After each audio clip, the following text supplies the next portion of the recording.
Not only do we have a bank that has $17 trillion of assets right now adopting Bitcoin, but we can also see that Spain's second largest bank has also come out this week and adopted the superior form of money for the 21st century, Bitcoin.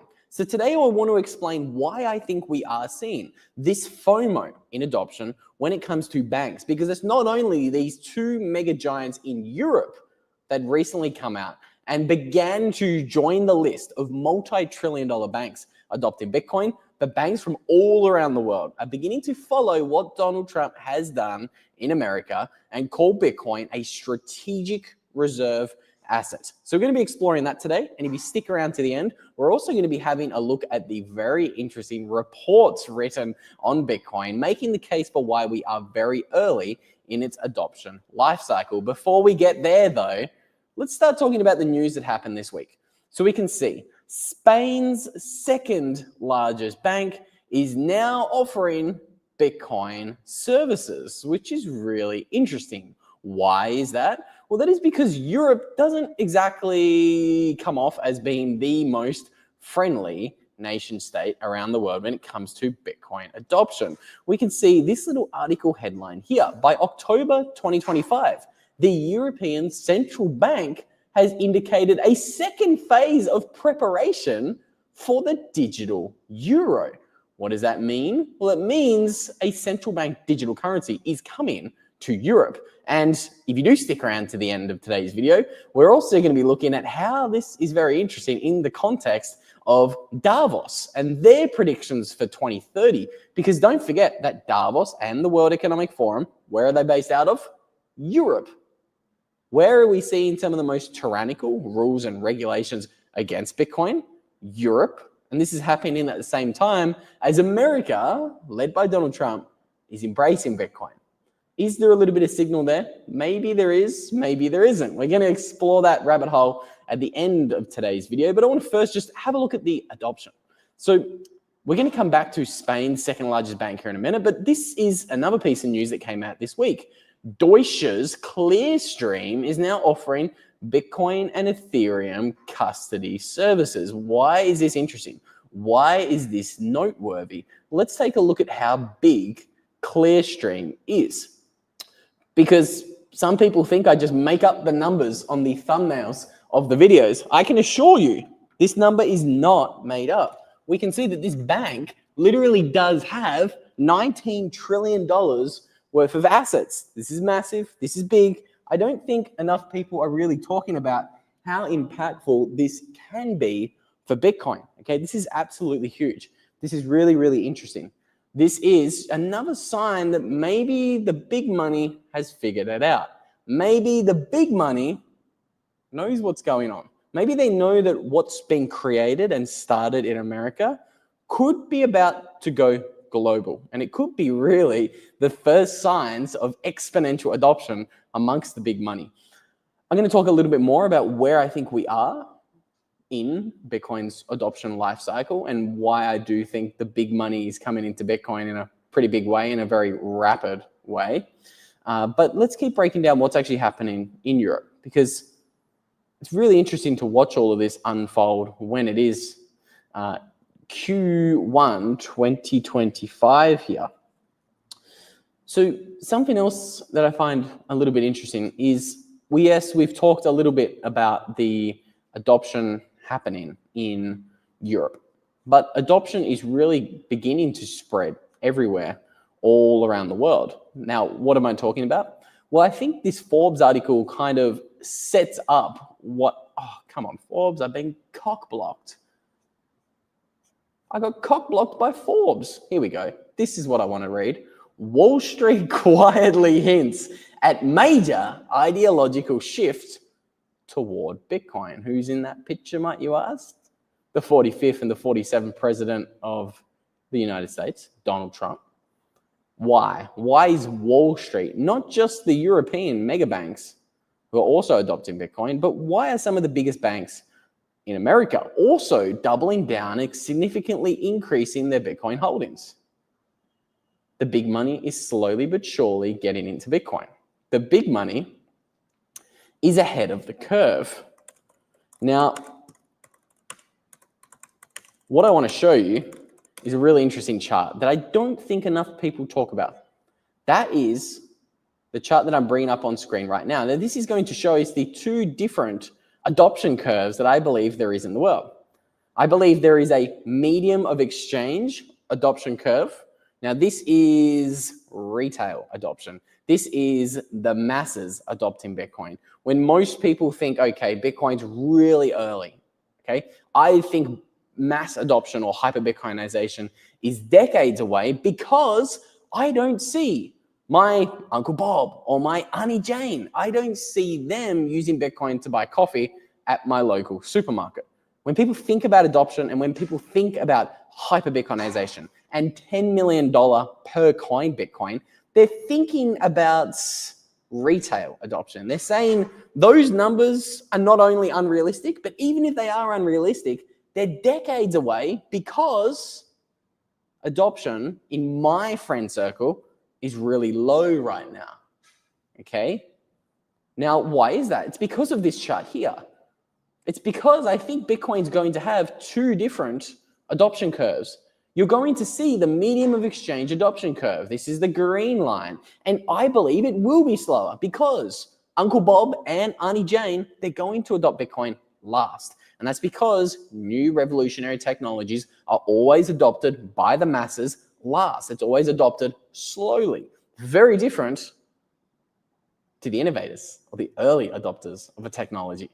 These people recognize how important a technology is, and they don't only recognize it, buy it early, and benefit from this technology's adoption life cycle and monetization, but they're the ones who actually create the new revolutionary technologies. Again, Satoshi Nakamoto was one of these innovators, revolutionaries. He understood how important a technology was. And this is very normal that the masses are going to adopt Bitcoin very slowly.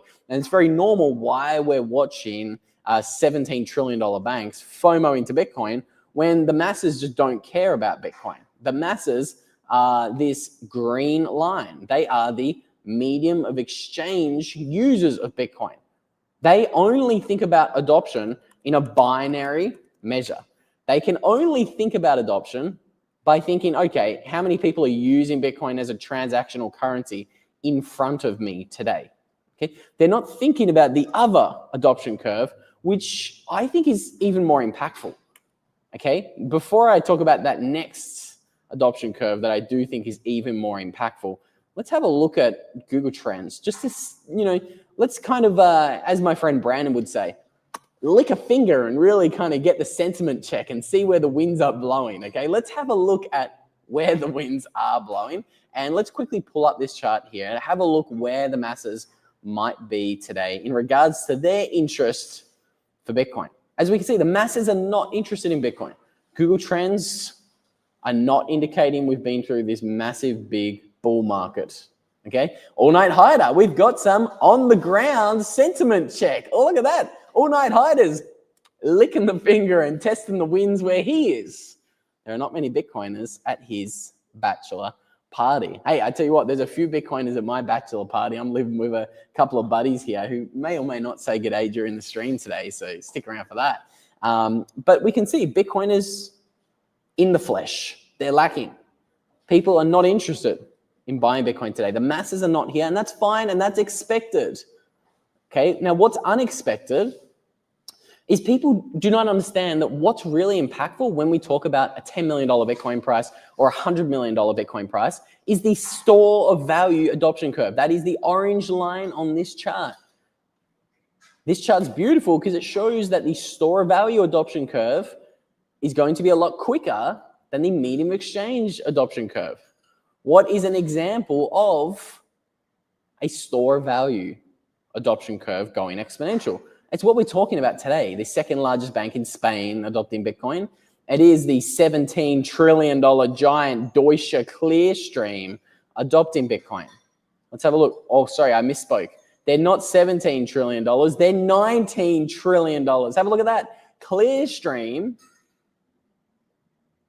manages 19 trillion euros in assets under custody, making it one of the world's settlement and custody firms. That's one of the biggest. Okay, this is huge. This is really interesting. Clearstream adopting Bitcoin should be a pretty big signal. Okay, everybody's talking about this. Everybody's talking about the fact that Spain's biggest bank, BBVA, is also making a move into Bitcoin. So we can see what's interesting is they've kind of been watching the writing on the wall here for a little while. So I've jumped back on over here to this article breaking down the second largest bank in Spain offering Bitcoin trading services. Let's have a look at what they said, because I think this is interesting. So a BBVA wants to actually copy what has been done in other countries and in other regions of the world.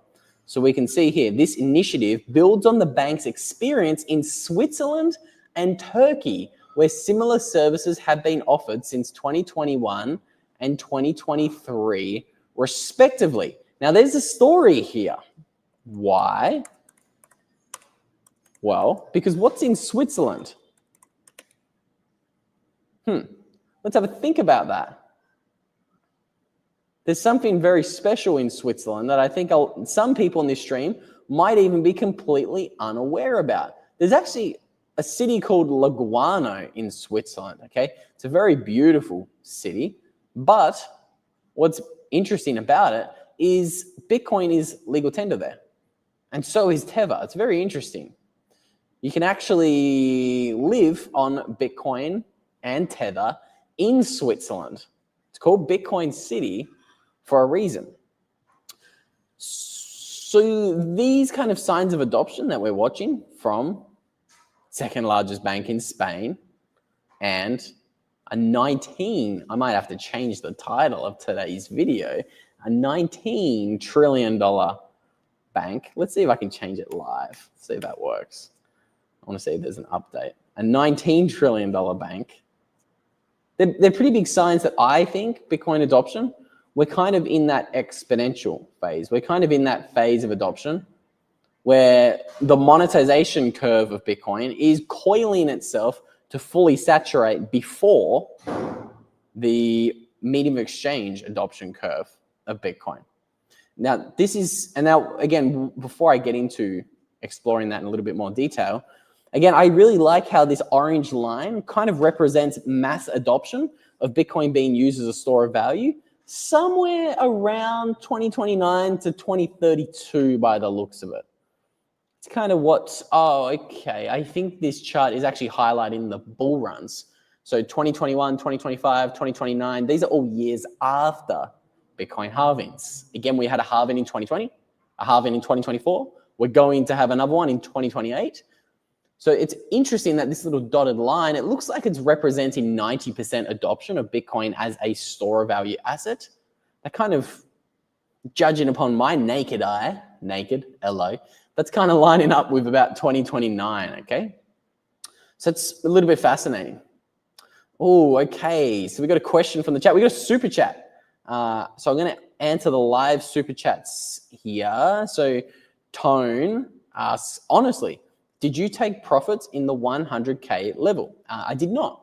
I might give you some reasoning for that because, again, you did send me $5. So thank you for the super chat, Tone. I appreciate it. Now, I didn't take profits in the 100K region because I'm just not interested in selling Bitcoin when it's less than $1 million. I've been buying Bitcoin for 8 years, maybe 9 years now. Got into Bitcoin in 2017. What year is it? 2025. 8 years. Okay, 8 years. So I've been in Bitcoin 8 years now. And I'm just not really interested in selling for any price lower than $1 million. And even at $1 million, I might only sell 5% of my stack. And you know, because again, what am I going to buy with dollars or fiat? What am I going to sell the Bitcoin for? That's my biggest question. It's just a question.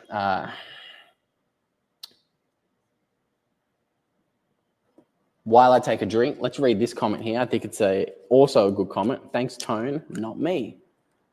All Night Hide is not taking profits. Well, actually, Here we go. This gives me an opportunity to take a drink. I want to show you guys. Diamond Hands Laser Eyes is asking whether it's a Central Park green screen. This is, in fact, a real view. I'll show you the view while I take a drink.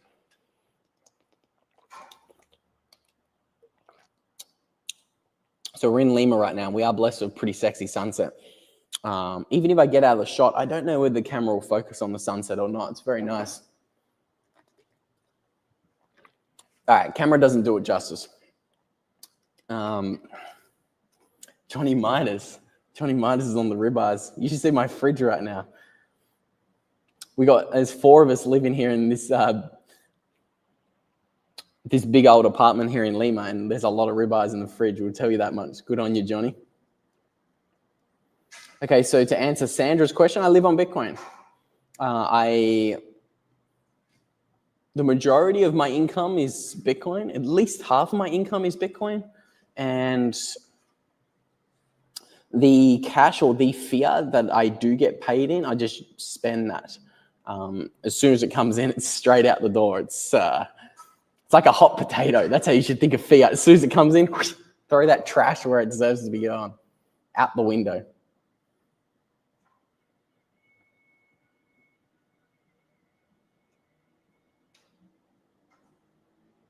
It looks like the banks are also beginning to recognize this. I don't know if Ryan's trolling. Yes, this is live. Ask me any question you want, Ryan, and there are no boundaries regarding your question. You can try to embarrass me with your question. I'll answer it live. We are very live right now. We got 570 of you guys on the live stream. 570 of you guys all sitting back and wondering, why are all of these banks adopting Bitcoin? I think they're copying this playbook here. The playbook I'm looking at is those 2 big bars on the right-hand side of this chart. The orange one is MicroStrategy. They hold 2% of the Bitcoin supply, nearly 424,000 coins.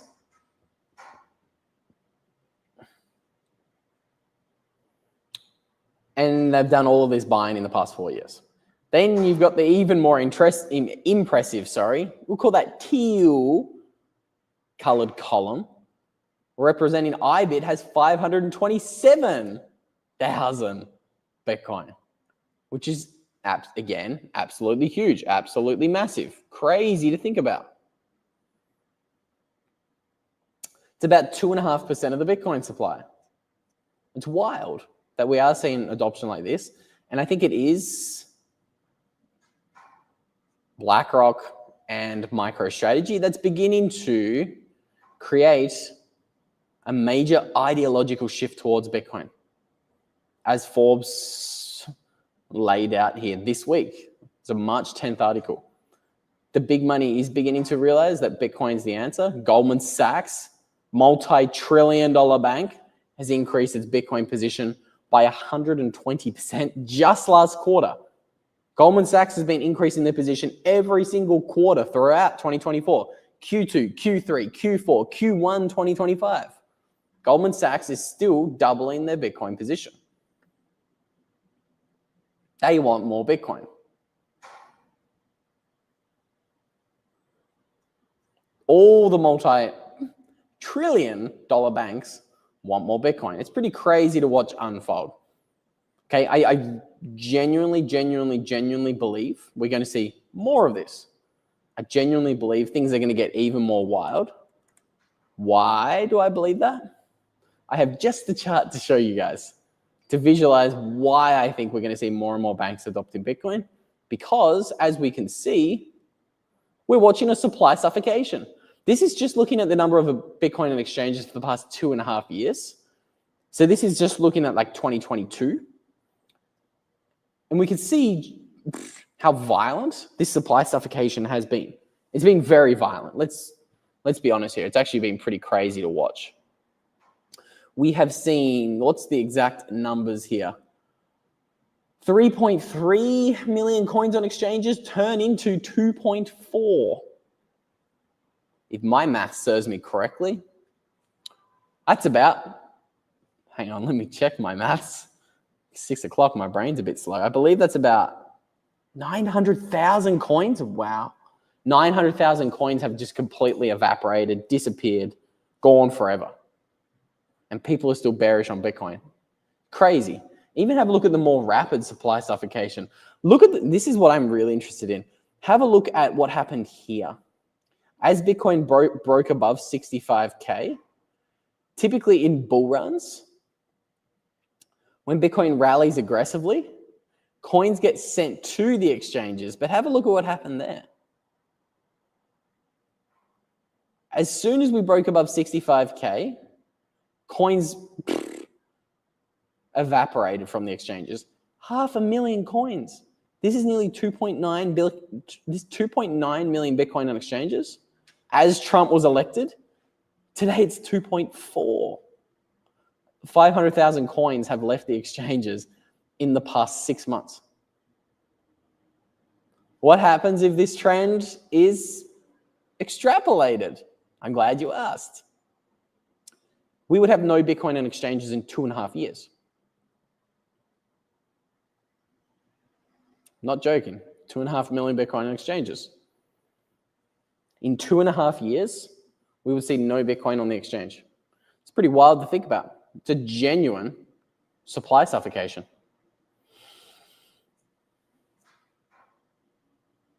I've got some questions about the supply suffocation, which I think I'm going to have to circle back to here in a minute. That is for sure.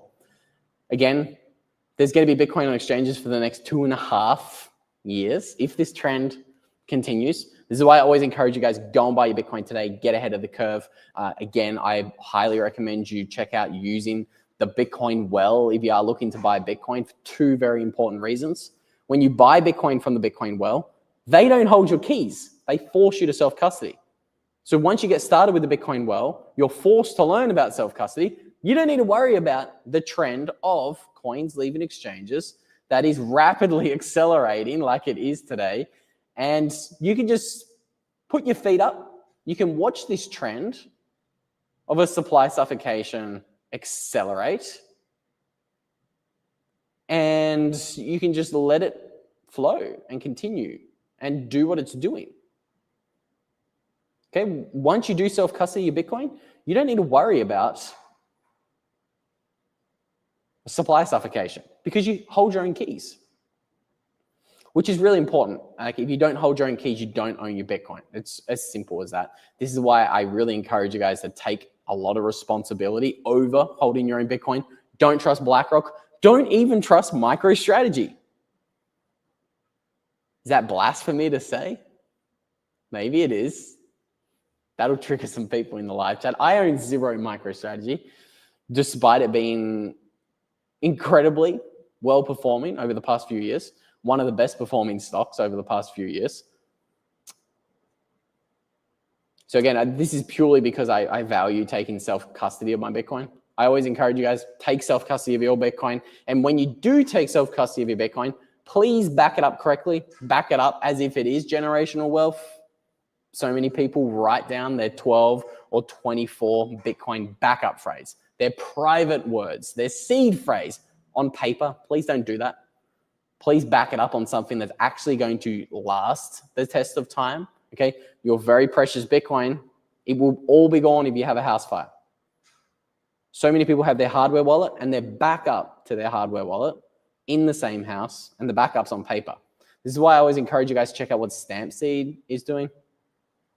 They're creating titanium plates for you guys to back up your Bitcoin correctly onto. So again, check out what Stampseed is doing. And with Stampseed, you can even get a 15% discount off anything you want to buy from Stampseed. Again, much needed product. Now let's answer another question about custody. Yes, so I never like to trust one solution with all of my Bitcoin, especially considering all of the problems that Ledger has had in particular. This is why I recommend Bitcoin-only hardware wallets. So to answer Ryan and Tone's question, yes, diversifying your backups, I think, is really crucial. I'm going to swing back around and answer a couple of more of the questions. But I first just want to, I noticed a question about price, so I do want to check in on the price. And again, Bitcoin is dumping right now, but the signal we need to take away from this video is yes, Bitcoin is dumping. But if you zoom out a little bit, even just since Trump was elected, Bitcoin's had a 86% rally, and today it's up 44% in the past 4 months since Trump was elected. So again, just please be prepared for volatility. Volatility is not a bad thing, and volatility and these shakeouts are very crucial. So Bitcoin just had a 30% correction, which is completely normal for a bull market. But what happened in this correction? A $19 trillion bank in Germany adopted Bitcoin. The second largest bank in Spain both came out this week and quietly adopted Bitcoin. Both of them, which is pretty wild to think about. And I think a lot of news headlines in particular are getting floated over the past month or two that I think are incredibly interesting. It's almost as if like the election or the inauguration of a new president is kind of used to push a lot of things through. And let's say act as a little bit of a smokescreen for some things. Now, I think this is fascinating because there's actually a really controversial court case that is going on right now in America. Because what if I told you guys that the government is setting up a trap to steal your money? Well, in this controversial brand new court case, the government just claims that a small business that just had $50,000 seized from it doesn't violate property rights because money isn't property. This is happening right now while everybody is distracted with the election of Donald Trump. And I think it's really fascinating that, let's not forget, the World Economic Forum has had this plan for a little while now to essentially implement a world that you don't want to live in, where they say very clearly, by 2030, you will own nothing, have no privacy, and life has never been better. That's true. That's a 2016 post from the World Economic Forum. But even this week, while we had this controversial court case go on, Ursula von der Leyen, the president of the European Commission, said something really interesting about private savings being converted into investment. If that sounds a little bit crazy and a little bit like a tinfoil hat conspiracy theory, have a look at this. The president of the EU Commission said this week, we'll turn private savings into much needed investment. No, I'm not joking. Let's read the tweet. Europe has all it needs to take the lead in the competitiveness race. Oh, hang on. What kind of race is the ECB talking about? What's competitive? Let's have a look. This month, the EU Commission will unveil the Savings and Investments Union. We'll turn private savings into much needed investment. Oh, how will they do that? How are they going to steal private savings and turn that into investment? Maybe the reason why they're saying it's competitive is because they're watching what China is doing. We can see China has a central bank digital currency and it comes with an expiration date. So if you don't spend the money, guess what happens in China? They steal it from you. That's kind of one way of turning private savings into, quote unquote, much needed investment. Nobody is buying into their Ponzi scheme anymore. Now, again, let's talk about that other very interesting line that Ursula unveiled in that tweet.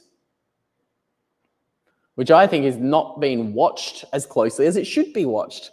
She says Europe has all it needs to take the lead in the competitiveness race. Okay, well, China already has a central bank digital currency with an expiration rate. We can see here the ECB just came out last week, look at this, March 7th, and they indicated that the second phase of preparation for their digital euro is beginning, and by October 2025, we are going to see potentially a central bank digital currency in Europe. How wild is that to think about? Are we beginning to see Europe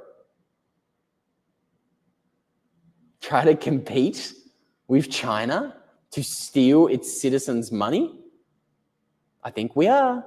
I think this is exactly what we're seeing here. We're seeing the quiet parts being spoken out loud. Pretty wild. I do want to really dive into this really controversial court case that came out with the Department of Justice seizing $50,000 from a small business recently and trying to claim that this does not infringe on property rights because money is not property. Let's have a look here. Again, there's a theme here in this story. Independent of each other, these headlines wouldn't mean much. But when you put them all together,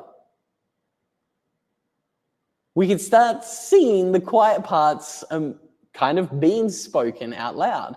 All while everybody's talking about this strategic Bitcoin reserve, all of this, talk about bullish things happening for Bitcoin, we can see quietly that some really interesting things are happening. And it is all of these more controversial opinions and more controversial attacks on Bitcoin that really forms my long-term prediction for Bitcoin. So I'm going to answer your question in detail later in this stream, diamond hands and laser eyes, because that's a great question. Asking for the maths of how I get to $140 million per Bitcoin price tag. That's a number that I was talking about on the Simply Bitcoin live stream just this week. So I'll run through the maths of that, but I first want to really highlight what's happening here. The government is saying that money isn't property, so it can take yours. What a wild headline. I saw this, I thought, geez, that's interesting. I would love to make a video on that. If there's a little bit more to this, maybe I'll make a video about it. And then 3 days ago, I saw this tweet where the commissioner, the president of the EU Commission, comes out and says, we'll turn private savings into much needed investment. We will steal your money. So before we talk about Europe and Davos in a little bit more detail, let's have a look at what's going on in America with this DOJ case. So the US DOJ argued that confiscating $50,000 from a small business did not infringe the business's right to private property because money is not property. Don't you think that's a little bit of a head scratcher? Money is not property? Okay. That's interesting. What else did they say?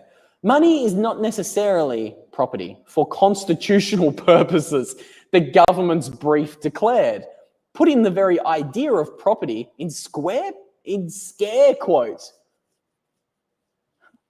Whoever wrote this article had the same reaction I did when I first read this.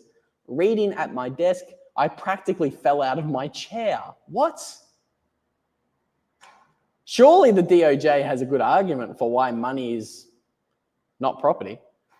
Well, they've got 3 rationales. The government creates money, so you can't own it. What? Is this real? I actually didn't read this part of the article before I went live. Wow. 2, the second rationale. The government can tax your money, so you don't own it. That's true. It's actually a rational argument. I mean, it's a factual statement. I wouldn't say it's a rational justification for declaring that money is not property. I will say that. What else did the DOJ say? The Constitution allows the government to spend money for the general welfare. So what they're saying is, hey, we should steal your money from you because we can spend it and allocate it in a better way that you can. Wow. Wow. This really does start getting really controversial and really interesting.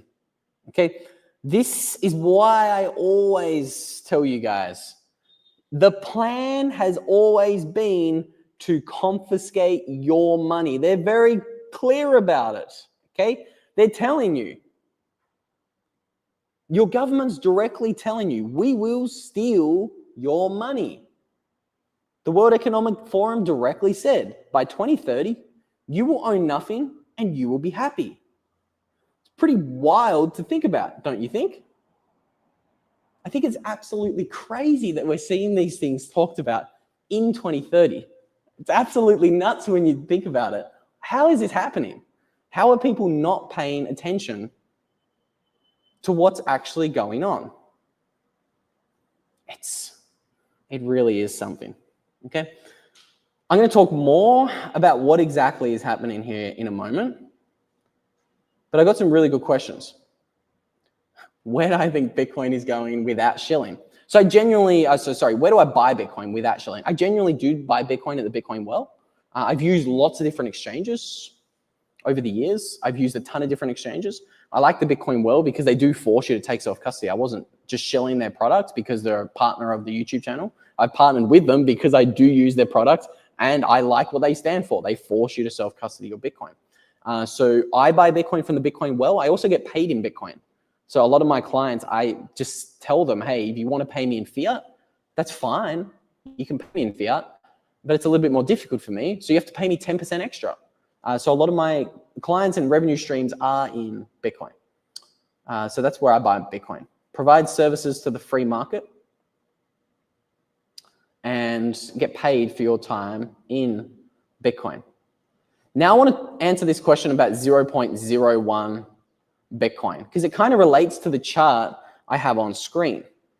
Okay, the chart that I have on screen right now for you guys, for the 900 of you guys on this live stream, this is actually looking at the two different adoption curves that we see in Bitcoin. We have a medium of exchange adoption curve, and we have a store of value adoption curve.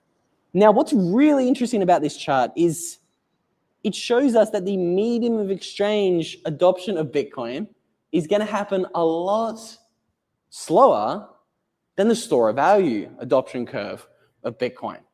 So what I think is fascinating is most people just aren't paying attention to the fact that this curve is going to play out in this way. We're going to see two different adoption curves play out for Bitcoin. And this kind of also plays into how I get to my long-term target to answer Diamond Hands and Laser Eyes' question about $140 million per coin Bitcoin. So how do I get to $140 million per coin? Let me run you through the maths.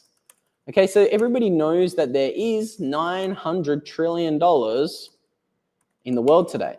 Now, I apologize if I look distracted. I'm just bringing up an article that kind of backs up this argument. So I wrote this article way back in 2021 originally. And in this article, I made the case and I showed you the maths for why Bitcoin hits $64 million per coin. Now, I'm going to run through this article for you guys. I can remember the maths off the top of my head, so I don't necessarily need it, but I'm going to show you some of the charts I use in this article. So I believe I said, okay, out of that $900 trillion of money in the world, how much of this can flow into Bitcoin? I said, let's be conservative. Let's assume half of it flows into Bitcoin. So that's about $450 trillion.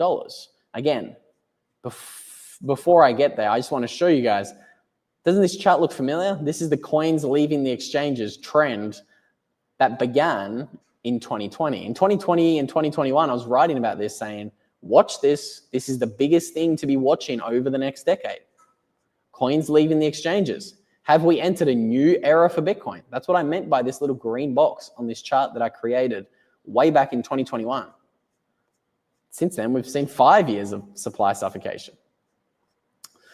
But getting back to the maths, as we called it in this article, the moon maths and Bitcoin's total addressable market cap, I looked at every single store of value bucket around the world, $12 trillion of gold, $100 trillion of fiat money, $300 trillion in the global real estate market. I looked at every asset bucket individually, and I just asked the question, how much of this can flow into Bitcoin? And I said, okay, out of the 900 trillion, I think 450 trillion could flow into Bitcoin. Now, as we can see, I just ran the maths and I said, what's really important to take into consideration is that we have to use a multiplier effect when we assume there's $450 trillion of demand for Bitcoin.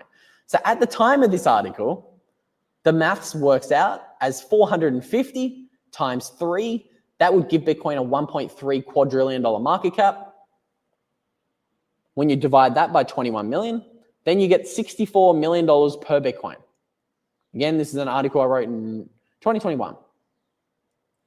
Bitcoin was $10,000. It was a lot cheaper. But what's really interesting, and how I get to now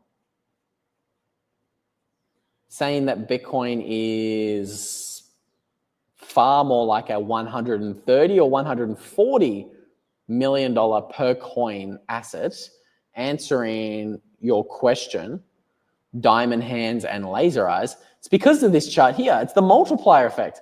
Doesn't it look familiar? This chart looks awfully familiar to the chart I used in my 2021 article, don't you think? Boy, it does. Look at this chart over here. It's the exact same chart. What's different? At the time, the multiplier effect was only at like 2 to 3x. It was very low. It was incredibly low. Right now, since then, over the past 3 years, the multiplier effect has risen exponentially, and that is because of what I was telling you guys to pay attention to in 2021. The supply suffocation. Have a look at it. This is the coins leaving the exchanges in 2021. I said, I think we've entered a new era for Bitcoin. The next 10 years, I expect this to continue. It is continuing. And this is why we're going to see Moon really soon. Welcome, Rock VTM. Rock's joined the chat.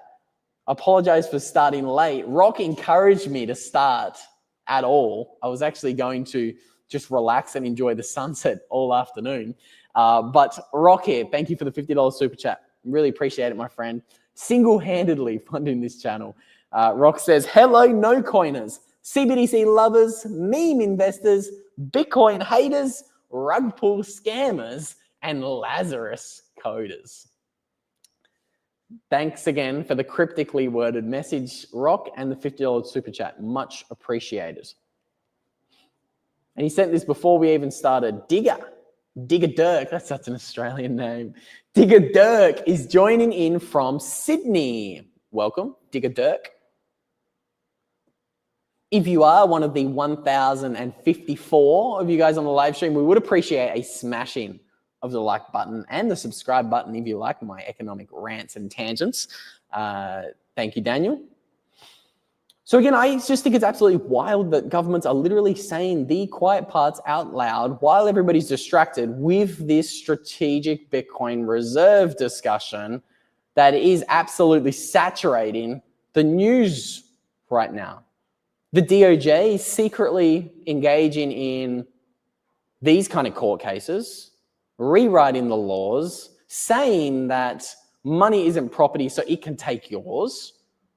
And then we have presidents of the EU Commission in control of $10 trillion worth of savings. That's how much private money and private savings there is in the EU, coming out and saying things like, we'll turn private savings into much needed investment.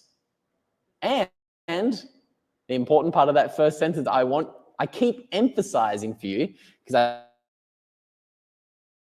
I think there's a little bit of a signal in there. Europe has all it needs to lead in the competitiveness race. They're going to want to copy what China has for its central bank digital currency. An expiration date. That is how you steal the savings of the citizens. You do it through a central bank digital currency. Absolutely wild.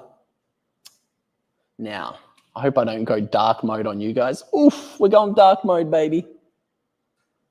I'm gonna have to charge my laptop here. Running out of juice.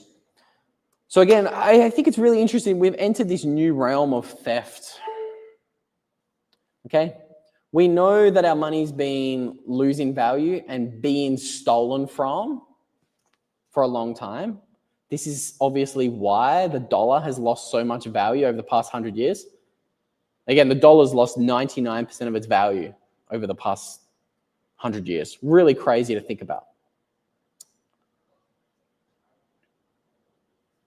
But now they're just coming up with more creative ways of theft because they can no longer hide it. It's becoming a little bit more difficult to hide. We're kind of entering the phase where the theft is getting recognizable by lots of people.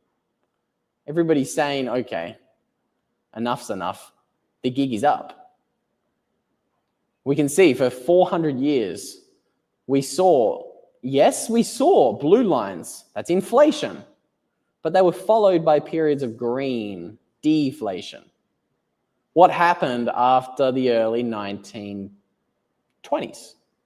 Central banking.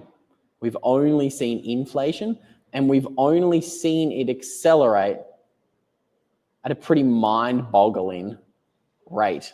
I actually have a chart that I want to show you guys that really highlights how exponential things have gotten when it comes to inflation.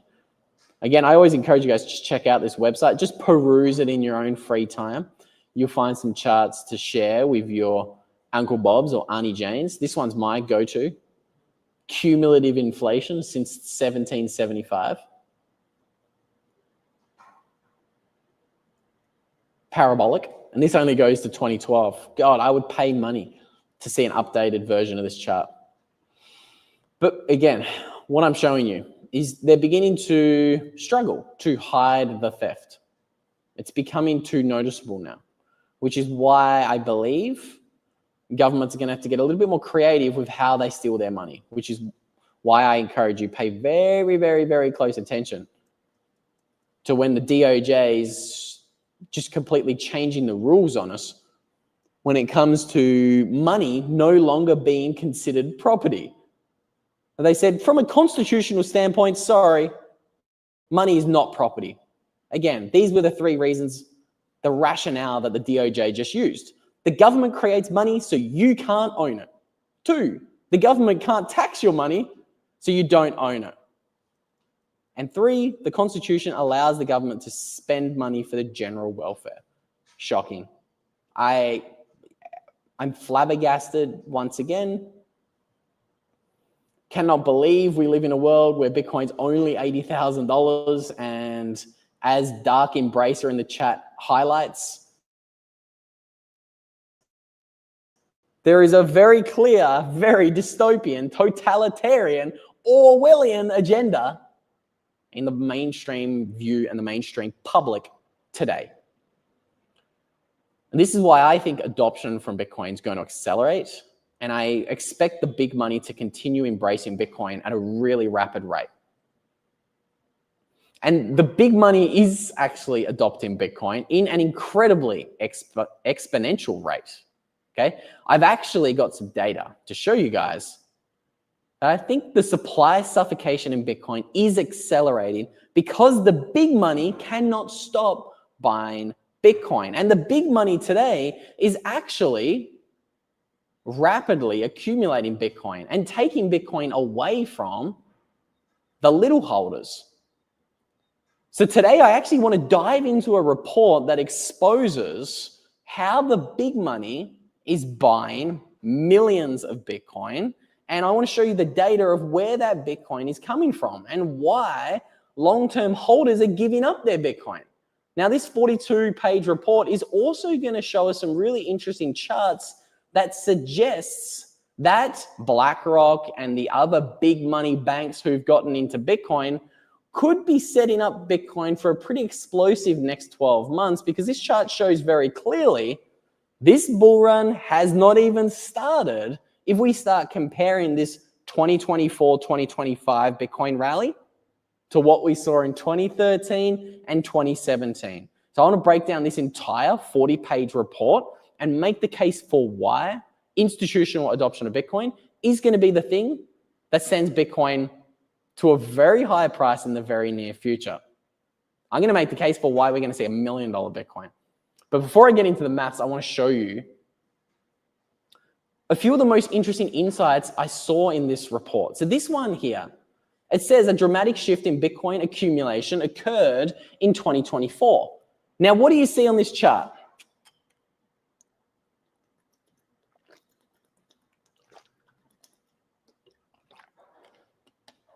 Come on, blow me up in the chat. What do you see in this chart? You can see that individuals on the right-hand side of this chart, in the, we'll call that goldish color, individuals have sold 525,000 Bitcoin in the past 12 months. No, I didn't stutter. Individuals just sold 500,000 Bitcoin. Who bought the Bitcoin? Funds and ETFs. Have a look at the left-hand side of this chart. In that big blue bar, we can see 519,000 Bitcoin were accumulated by ETFs, institutional funds, pension funds, all of the big money. What's happening? Well, I'll show you what's happening. The Bitcoin long-term holders have been selling a lot of Bitcoin. Now, the long-term holders are normally the smart money in a Bitcoin bull market. So typically when Bitcoin breaks above an all-time high, long-term holders who have been holding their Bitcoin for more than 5 years, they begin selling once Bitcoin gets above its all-time high. And typically they will sell for 6 to 12 months. You know, as Bitcoin climbs higher in these 12-month bull runs that it has after it breaches its previous all-time high, the smart money just slowly averages out of its position. And I'm going to show you that dynamic highlighted in a couple of charts. But we can see here, long-term holders have sold 1 million Bitcoin since September. Since September. It's the past 6 months. We can see the chart. The chart's clear. Have a look at it. Have a look at those big red spikes on that chart. Long-term holders are aggressively selling. Now, I like this chart because it kind of shows this dynamic playing out in a long-term sense. Monster energy you requested. Oh my Lord, speak about this. So I'm a long-term holder, but I've got someone on the stream who's a short-term holder.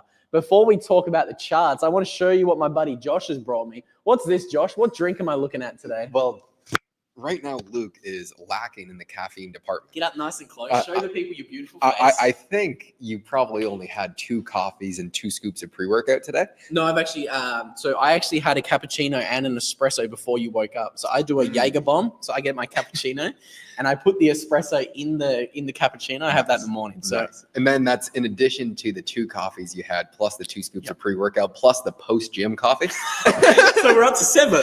Well, you sounded pretty tired on stream, and we have a big night ahead of us. Yes, we do. And so I brought Luke a Monster Energy because there was some in the fridge.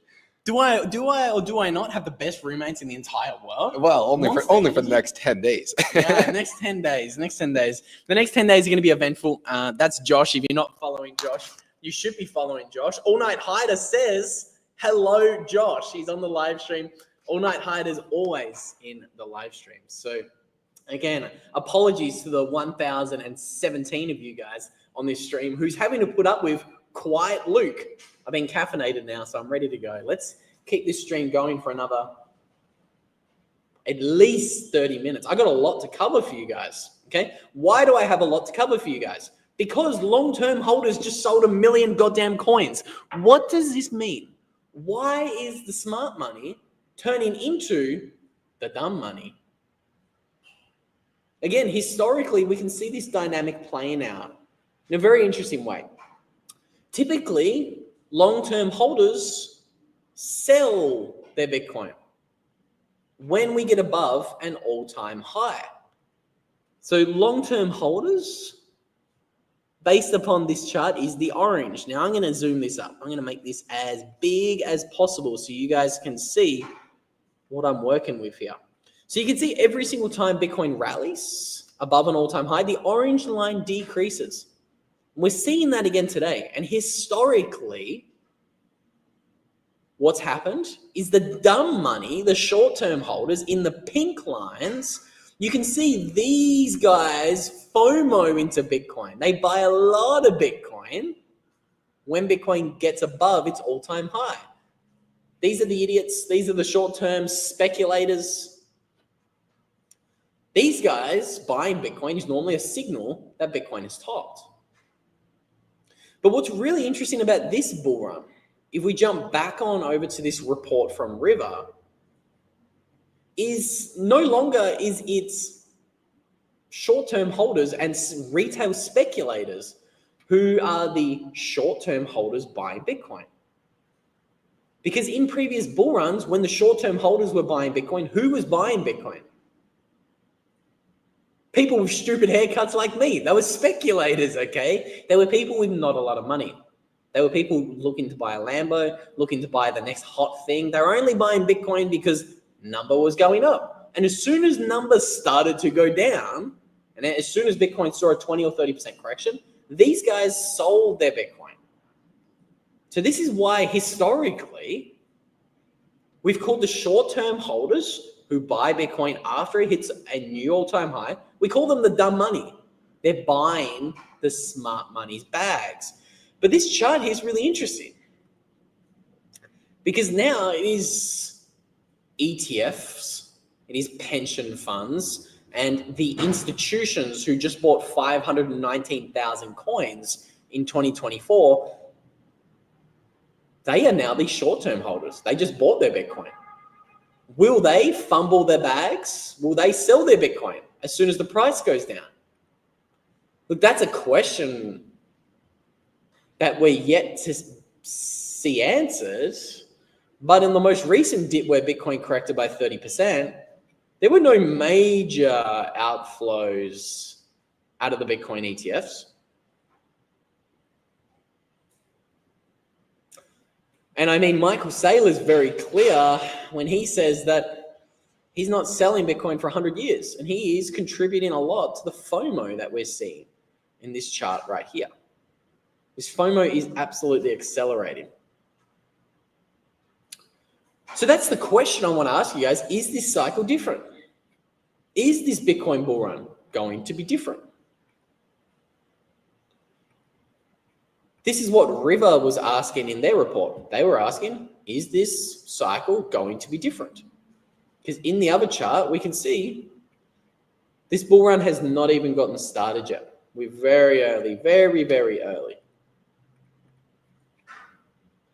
Right now, we are at the equivalent of Bitcoin being at $25,000 in early 2021, or we're at the equivalent of Bitcoin being somewhere around $2,000 in mid-2017 before it rallied 10x from 2K to 20K. That's where we are. We're very early in this cycle. And what else is really interesting? This is a little bit more of a professional chart highlighting what I have been talking about a lot. But what we're looking at is the global monetary supply hasn't even begun expanding yet. So like the Bitcoin halvings that happen every 4 years, we do see a little bit of a cycle in global liquidity. We do see this kind of ebb and flow of liquidity every 4 years. You can see, again, this could just be a coincidence. I'll let you guys make up your own minds. But you can see between 2015 and 2017, global M2 rose by 20%. Bitcoin rallied by 2,000%, 20x in that time. In the 2018, 2021 kind of era, we saw global M2 increase by 33%. Bitcoin rallied from 3K to 60K in that era. Another nice little 20x. And then in this current bull run, Bitcoin has rallied from $16,000 a coin to $105,000 a coin at the peak, but global money supply is only up by 6%. It's hardly budged. So a case can be made that the real Bitcoin bull run has not even started yet. I think the people who are saying that Bitcoin's topped at 100K, just a prediction, but I don't think they could be right, but I don't think they're right personally. I just don't think that's going to happen. I think we all need to appreciate this comment right here while I take a drink, because I think it's a good one. The bull is simply grazing right now. The bull is certainly not running. The run has not even started yet. And this gets back to a good point that Shredded at 60 makes here. Who cares about the price right now if you plan on holding for 5 to 10 years? It's a great point. You shouldn't be concerned about the price. Hold for the long term. Do not worry about Bitcoin. Self-custody your Bitcoin and zoom out.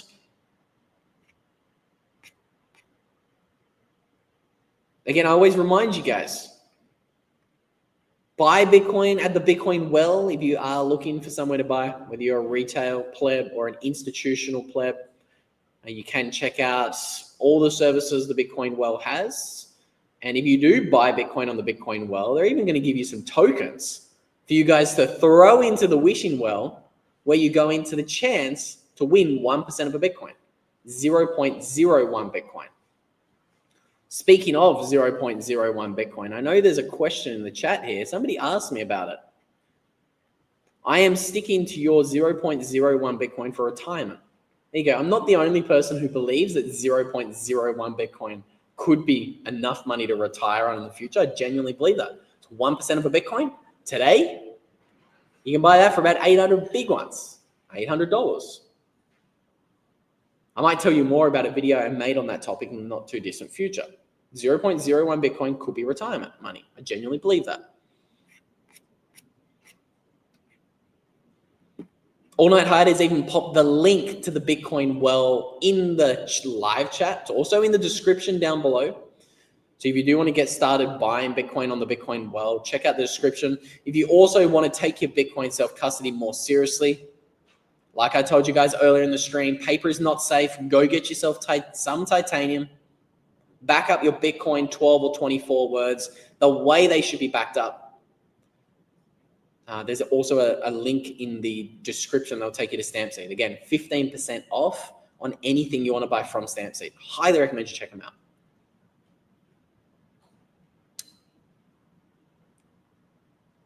Because we don't know how this new asset's going to behave. As Shredded at 60 says, great name. New assets are going to behave like nothing before. Bitcoin is very new. That's right. We don't know how the adoption of digital scarcity is going to unfold. We don't know what it's going to look like. We don't know how tyrannical governments might get. As I laid out in this article that I shared for you guys, written in 2021, all we do know is that technologies get adopted in exponential waves. This is a chart looking at Metcalfe's law. We can see all technologies get adopted in this exponential wave, and Bitcoin adoption is incredibly early. We don't know what's going to happen. We have no idea. Yeah, so to answer Matt's question, I do genuinely believe that. Where in Bangladesh? That's hilarious. I reckon, let me have a think about this for a minute. I reckon you could buy the 4-story penthouse I'm currently living in right now with 0.01 Bitcoin in the future. I've ran through the maths looking at this, and this just all comes down to scarcity. There's just not a lot of Bitcoin around, and when Bitcoin is a global store of value, it'll be priced very differently from where it is today. Okay? Bitcoin's gone from $0 to $100,000 in the past 16 years. 1% of the world has started saving in this thing. 1%. What happens when the other 99% of the world comes to the realization that they need to own some Bitcoin? Let me tell you, the price of Bitcoin doesn't go from 100,000 to 200,000. I think it's going from 100,000 to, let's just stay conservative and say a price in the millions of dollars per coin. If you want to learn exactly where I think Bitcoin is going to go in the future, and if you're interested in learning how much Bitcoin you do need to have in order to retire in the future, if we do get to a Bitcoin standard, after this live stream is finished, I'm going to put a link to a video up on screen, somewhere around there. It's going to take you straight to a video where I looked at all of this, crunched all the numbers, and even said what happens if a Pareto's principle distribution is applied onto a Bitcoin standard. Again, there's a link there for you guys to check out. And with all that said, thank you so much to the 1,100 people tuning in. We've been going for a little while now, so I'm going to end this one here. I'm going to wish you guys happy day. Thank you so much to the super chats. Tony sent a couple of super chats, and our good friend of the channel, Rock VTM, sent us a $50 super chat before we even got started. So thank you so much for everyone who tuned in. See you guys in the next live stream. Have a happy Saturday.